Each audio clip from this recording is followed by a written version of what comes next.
welcome back to the Alex Stone Show. I'm your host, Alex Stone. I'm on a mission to spread the light of the gospel into every aspect of life. And yes, you heard me correctly. I did say every, including the things that most Christians do not like to discuss, such as politics. President Trump has been convicted of 34 felonies, but since then has raised nearly $200 million and has gained over 5 million followers on TikTok.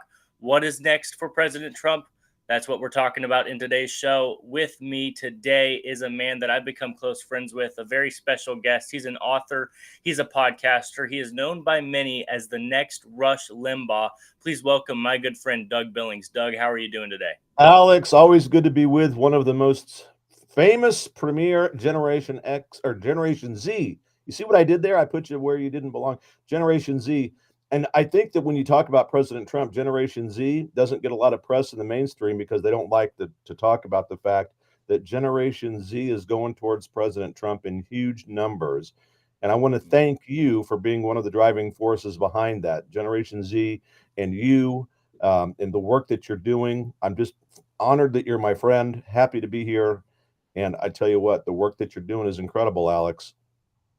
Doug, well, I appreciate that, and I appreciate you for saying that. You know, we need a succession plan, as you say it in your book, that I have somewhere behind me. But we need that succession plan. I'm happy to be part of it. I'm blessed to be part of it. You've inspired me to grow and to continue doing this. I almost gave up a couple times, but you were one of the first people to say, keep going. And I remember in Branson, Missouri at the Reawaken America tour, I was interviewing you. And at the end, you said, do you have one more minute, Alex? I said, yes. And you said, don't you dare give up.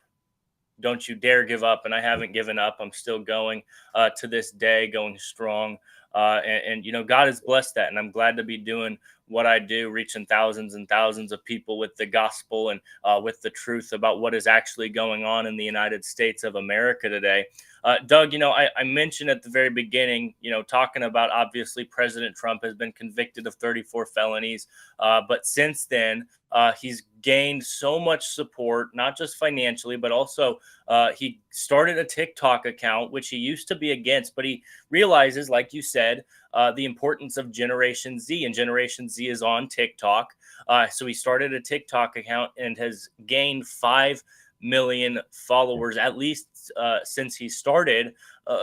Doug, what is next for President Trump? Are you concerned for his future as far as these convictions go? Do you think he's going to spend any significant time in jail? If he does spend time in jail, what do you think is going to happen? Will his support go higher or will it go lower? What do you think is going to happen to President Trump?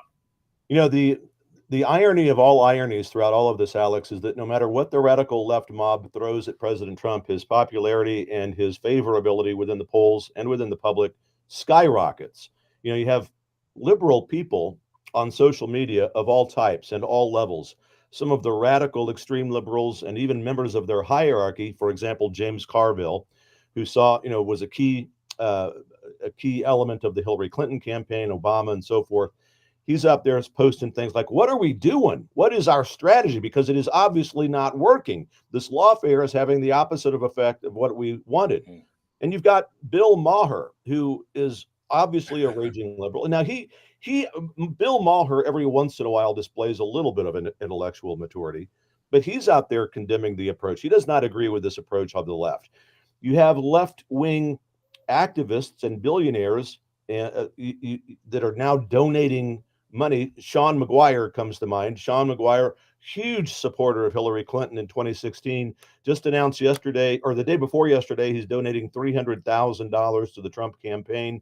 You have this reawakening of people because look, what the radical left, if they would listen to your show, if they would listen to my show, the radical left would understand this isn't going to work, that we've been talking about this for months. I've been talking about it for years. So 4 years since I started the show. So your question, what's next for President Trump? Victory. That's what's next. It's going to continue to rise. Look, he's a convicted felon. We own that. Look, we're conservatives. We don't hide from reality. But here's the thing. His felony conviction, ladies and gentlemen, is temporary.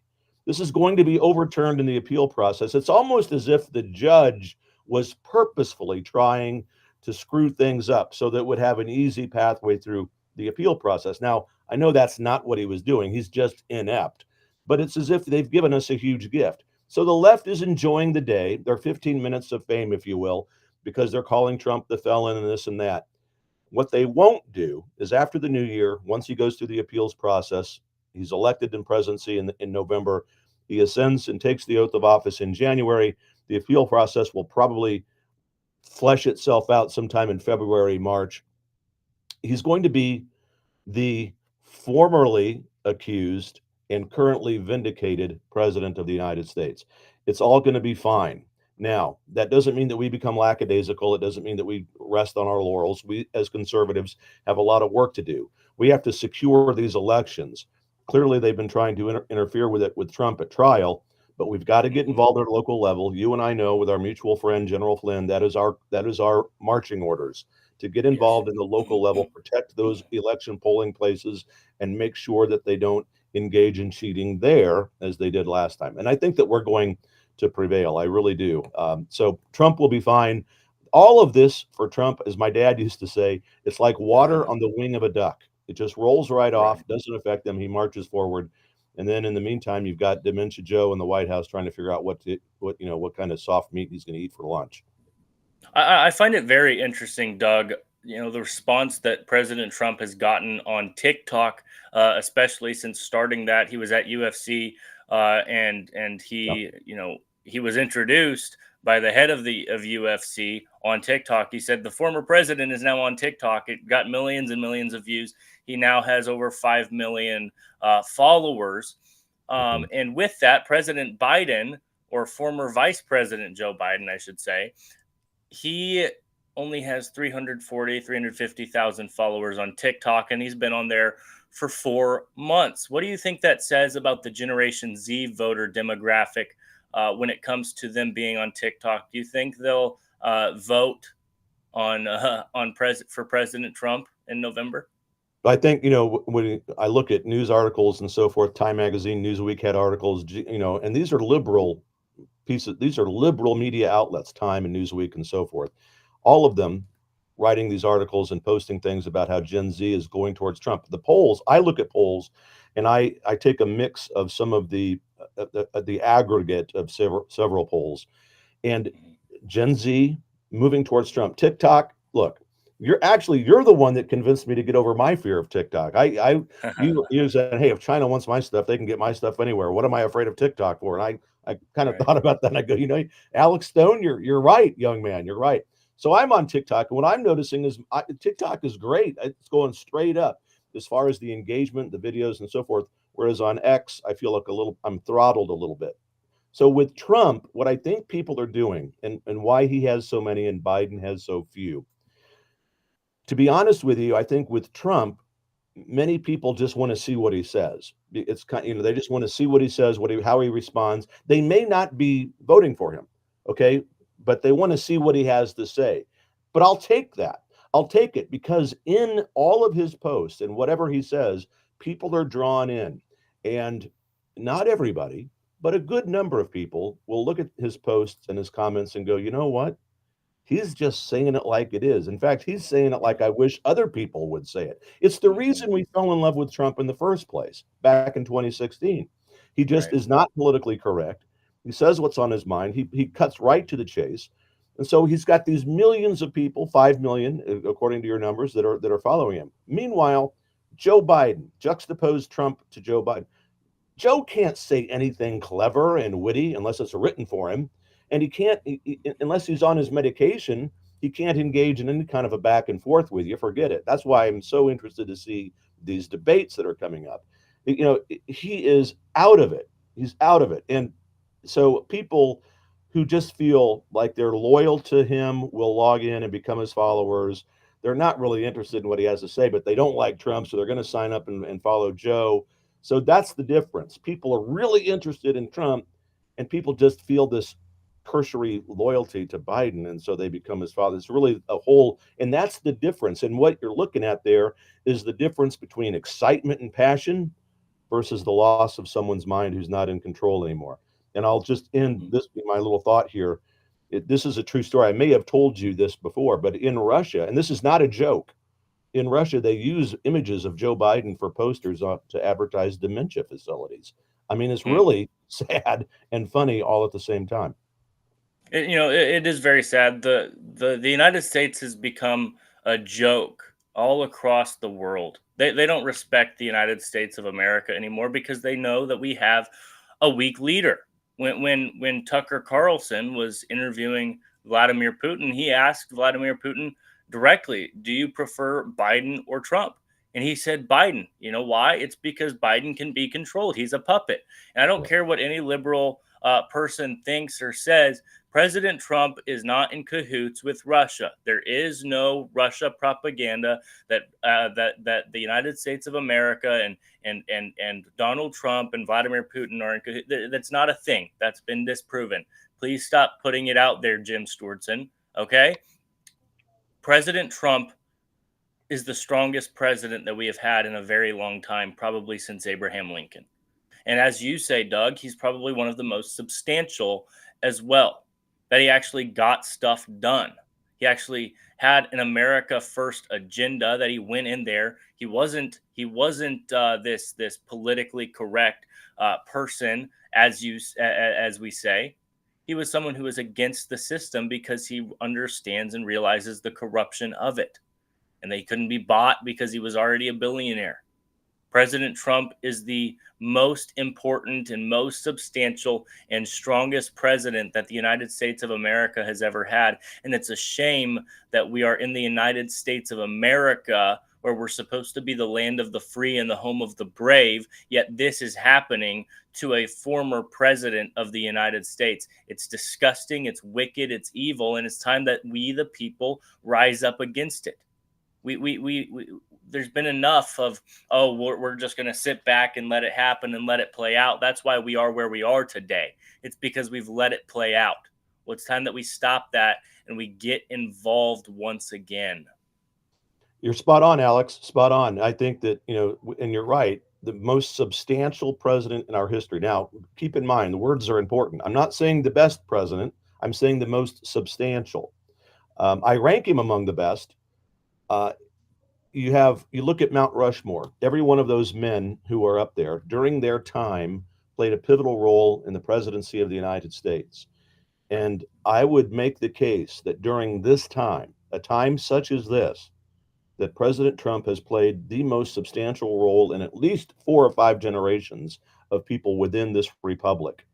And now, well, Doug, are you saying his face deserves to be on Mount Rushmore? I could make a case for that. Absolutely, I could. And I'd be happy to debate anybody about it. When you look at those other men that are up there, clearly, who all made key, substantial contributions, not only to the presidency, but to the republic in general, yeah, sure. Trump has done it. And you look at across the planet, you mentioned Putin. This debacle in the Ukraine would have never happened with President Trump. Never in a million. He's a negotiator. He would have, and nothing like that ever happened under his watch. Putin was held in check. I'm not saying that Putin's a good guy, but Ukraine over there, Alex, Ukraine is not the good guy. We have to understand that. And we have to understand that other world leaders, when they look at us, to your point about us being a banana republic and out of control, other world leaders, I was just looking yesterday at some of the news wires. The Prime Minister of Hungary, of the former assistant UK Prime Minister in the UK. You've got people in Poland. You've got Javier Milei from Argentina, who's a huge Trump guy. Reminds me a lot of President Trump. All of these guys, Gert Wilder from the Netherlands, the president over there, all of these people who, Gert Wilder, by the way, you ought to look him up. Geert Wilder, Wilder, the president of the Netherlands. He looks like the lead guitarist. He looks like Jimmy Page from Led Zeppelin. It's quite an interesting little deal there. But they all are saying, we're behind you, Mr. President. They're posting this on social media for the world to see. Stay strong, stay in the fight. We're with you. All of those things. So yeah, they're looking at this like the radical left is absolutely out of control, and President Trump is winning once again. So it's all backfiring. We take a deep breath as a collective group of conservatives, and we understand these felony charges. The felon president, the felon ex-president, it's temporary. It's going to be overturned in the appellate process.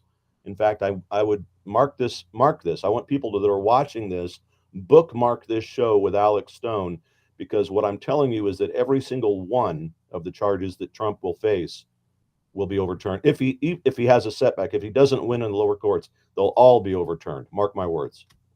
No, I agree. I saw a tweet from constitutional attorney Chris Ann Hall. Are you familiar with that Oh yeah, name? I know Chris Ann well. Yes.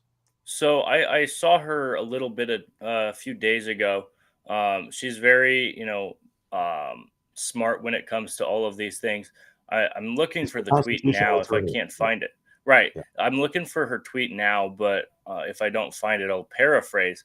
But I think she basically said that judges in these kinds of scenarios, they're always worried about things getting overturned in the appeals process. Well, from what she sees and what she understands from this judge, he doesn't even care about that. He's going straight for getting appealed. Yeah. What do you think about that? Yeah, it's like what About I that? said earlier. It's as if, and of course I can't prove this, but I mean when you look at what he did, the rulings that he put forth, what he allowed, what he didn't allow, it's as if he was setting this up for the perfect appellate court victory for Trump.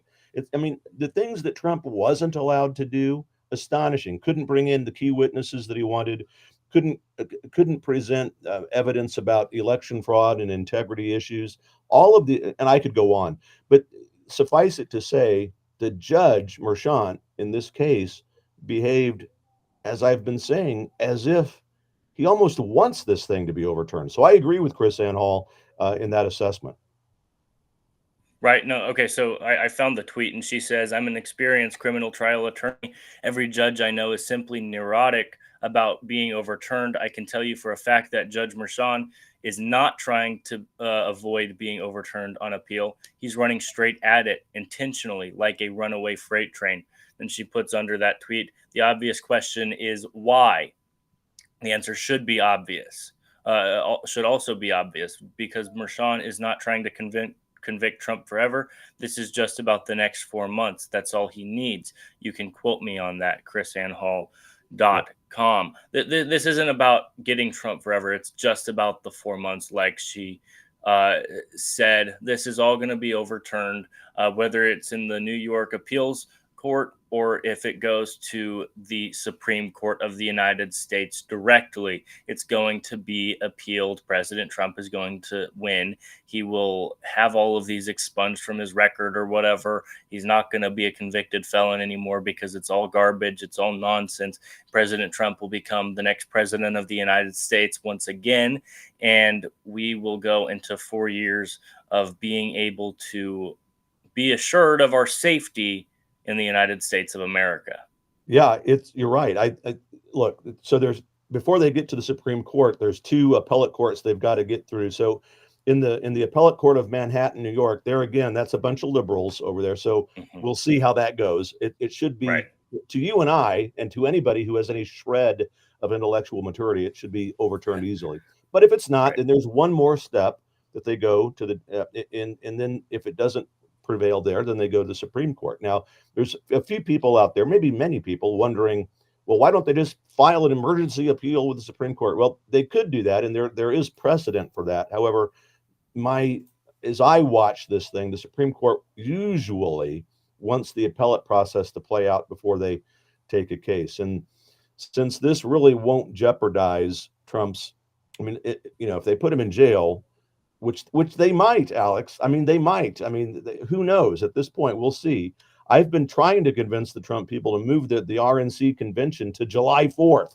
I think they should make us, because the sentencing's on July 11th, right before the convention. I want them to move it up to July 4th. What a symbol! What a symbolic gesture and a date for them to have their convention. It would be before the sentencing and get everybody riled up. But yeah, they'll go through this. And if it ends up, if it goes all the way to the Supreme Court, then your chances are really good. But I think it's going to be overturned long before then. We'll see. But yeah, I think he's in good shape. And it's interesting.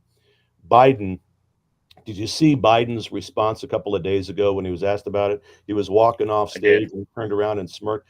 Gosh, I mean, that was the most evil, possessed smirk I have seen from Administrator Biden in a long time.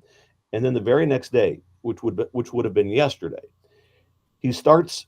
there's news reports coming out that he's going to start putting forth executive orders that announce the biggest mass deportation of illegal aliens in the history of our republic, Alex. So the the sitting president of the United States who occupies the White House, Administrator Biden, now taking a page out of a convicted felon's playbook, Alex. He's doing Mhm. exactly what Trump, the convicted felon president, was talking about, deporting the illegal Yeah, immigrants. you're I exactly mean, you right. can't make this stuff up. You can't write anything better. It's absolutely crazy. So he's Now, desperate. We're all desperate. Yeah. We have a few minutes left for for you guys that are watching, whether it be on Rumble or X. Please like and share this show. Please also subscribe or follow. It helps me out a lot. Something that I was reminded of while you were talking about this is, obviously we have the President Trump thing, but I think what they're doing right now, they just selected jurors for Hunter Biden's trial and case. What they're doing right now with this is they're going to say, oh, look at this. Hunter Biden is under trial as well. Of course, the legal system is not biased, because Joe Biden's son is under. Well, they're doing that on purpose as a show, as a sideshow, as smoke and mirrors to distract from what is actually going on. There is very much bias in the legal system, obviously, against President Trump and anyone that is close to President Trump as well. Think about it, Steve Bannon, okay? Alex Jones, Your Uncle Roger Roger Stone. Stone, General Flynn, anyone who's been close to Trump in any way, shape, or form, they're beginning to go against them because they're with President Trump. It's all crazy. It's all nonsense. It is bias. Even though Hunter is under trial right now, we all know that his dad is going to pardon him. There's no, excuse me, there's no doubt about that. What can we do to fight back against this criminal justice system that is criminal? Well, I mean, first of all, we have to realize we didn't get here overnight. There's all of the nightmare that we're currently in didn't just begin in 2020 with the theft of an American presidential election. This began many, many, many, many decades ago.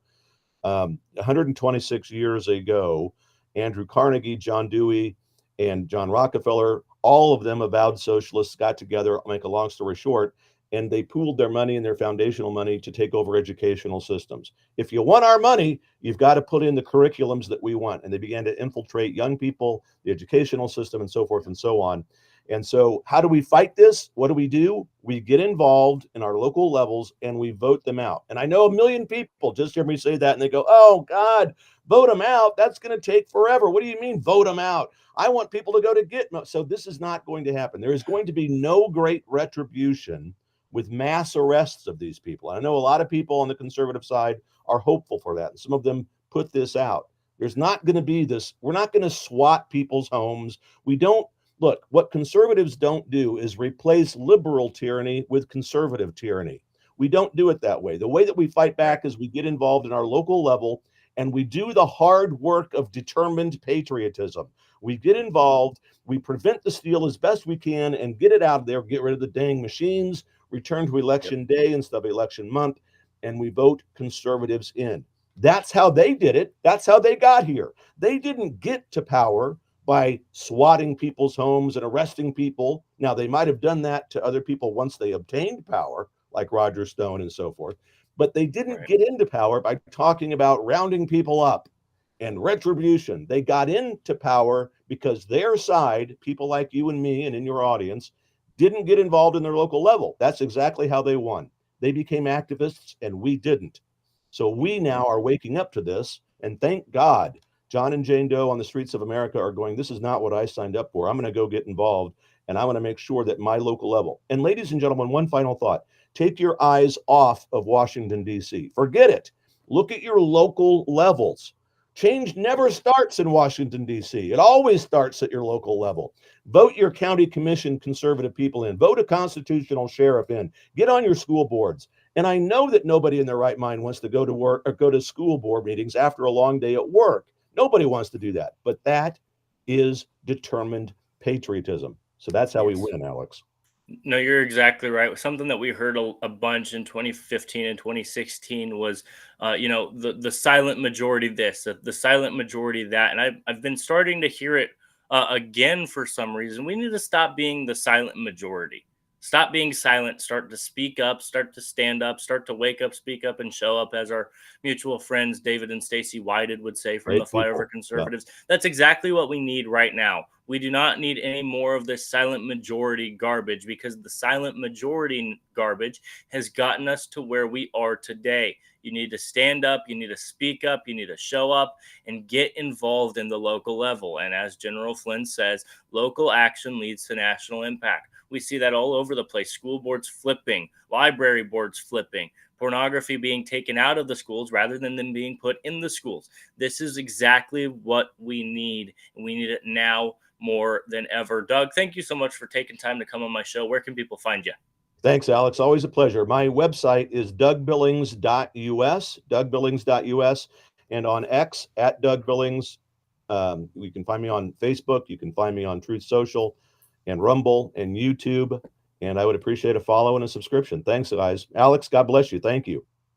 Well, I appreciate you, and I appreciate you for what you do, and the impact that you've had on my life, and just everything that's going on in your life and world. And you're also the author of a book. Could you tell my audience about that?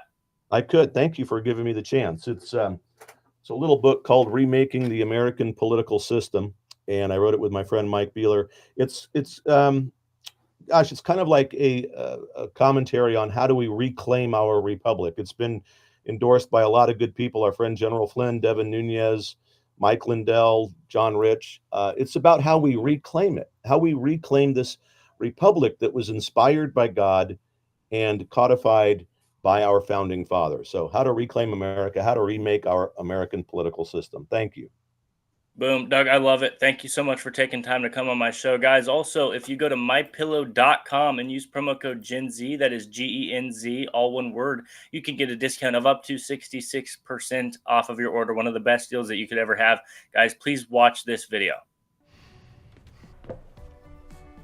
Looks like you've been sleeping well. Megan, he's back. The My Pillow guy. And you're looking good. Still feeling good. Well, just when you thought it couldn't get any better, we've got the best pillow ever, My Pillow 2.0.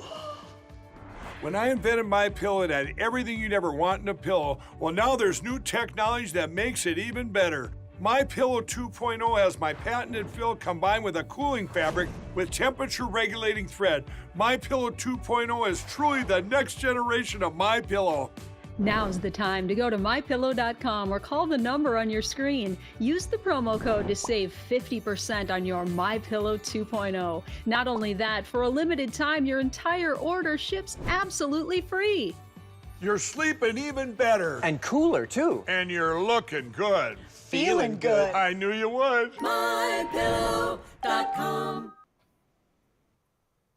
Guys, thank you so much for joining me on today's show. Like that advertisement said, go to mypillow.com, use promo code GenZ. You could get a discount of up to 66% off of your order. I have my Mike Lindell bobblehead with me right here. Mike Lindell has become a good friend to this show, a good friend to myself, and a good friend to this country. So please help out this show by using mypillow.com and using promo code GenZ, and you can get a discount of up to 66% off of your order. Doug, thank you so much for coming on my show once again. Thank you all so much for listening. God bless you all, and goodbye.